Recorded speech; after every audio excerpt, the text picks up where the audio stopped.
Just go not one. Baker McVeigh Summerveld practice. We've got a very close-knit group of vets, and we get along well. We know each other's strengths and weaknesses, and we use it to our advantage.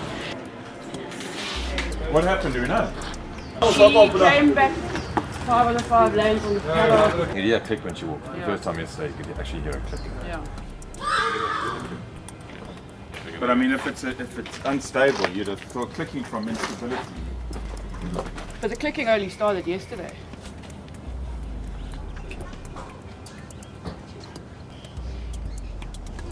I'm not convinced.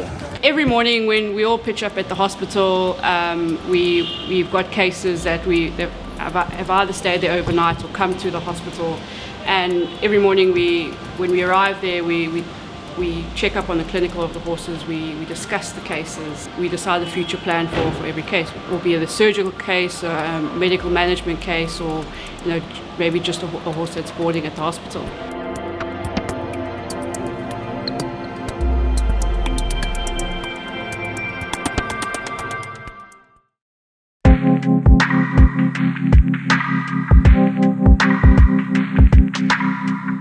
Let's start with 2 local stallions. Mom and I want local stallions. You're not pushed for time. In thoroughbreds, you are pushed for time, so you do want to get them pregnant by foal heat. Yeah.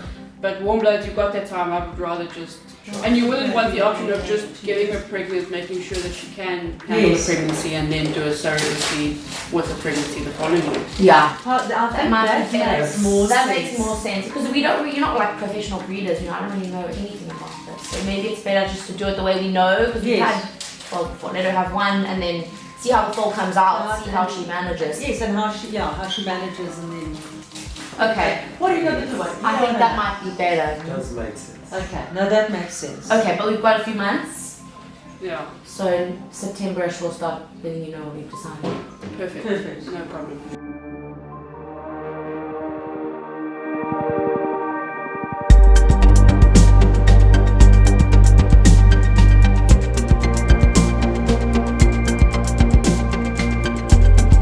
Nathan phoned me, said he's got a horse that just didn't work so well. It threw a couple of coughs at the track. The horse was due to run soon, so we had limited option as to what we could do. I've scoped box 3. She's running tomorrow. She's just got mucus in there. It's just plain mucus. So grade 2. So there's likely it should be performance limited. We can do a sodium iodide drip this afternoon. Yes, to it now. Why is all pink? I don't think I've got it on me now, but I will do it. We, treated her for that, and thankfully she ran accordingly. She ran well.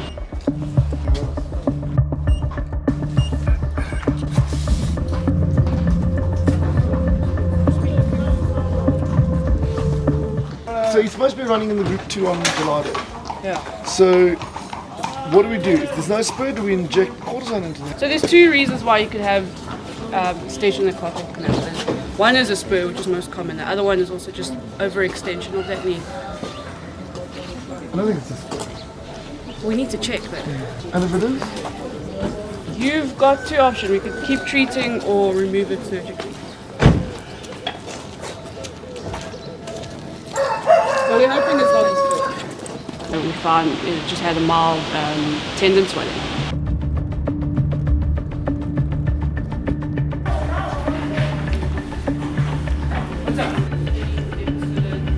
When it comes to surgery, you do have to take it seriously. I mean, anything can happen from when it is walking the horse into the knockdown box to anesthetizing it. You have to be on your A game. We have to have our mind 100% focused at the task. We use grooms that help position them in the correct manner for the surgery. We've also got the ladies which help set up the surgical room. Johnny Cave is our surgeon here at Summerveld practice. He mostly deals with our surgeries firsthand. He's our go-to vet when you have a complicated case. On that day, he was doing a hock arthroscopy. The horse underwent the procedure under general anesthetic and recovered well.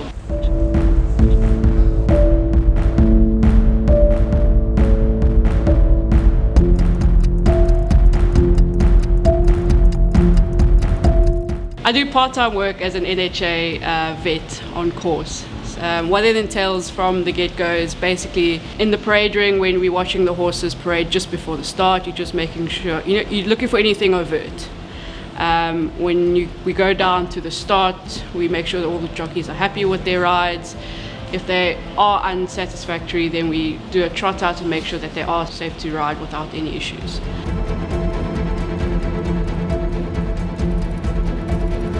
Post-race, what we're looking for is, any nicks. Some horses might suffer from what we call post-race distress, where their bodies just physically overheat, and we need to deal with them accordingly.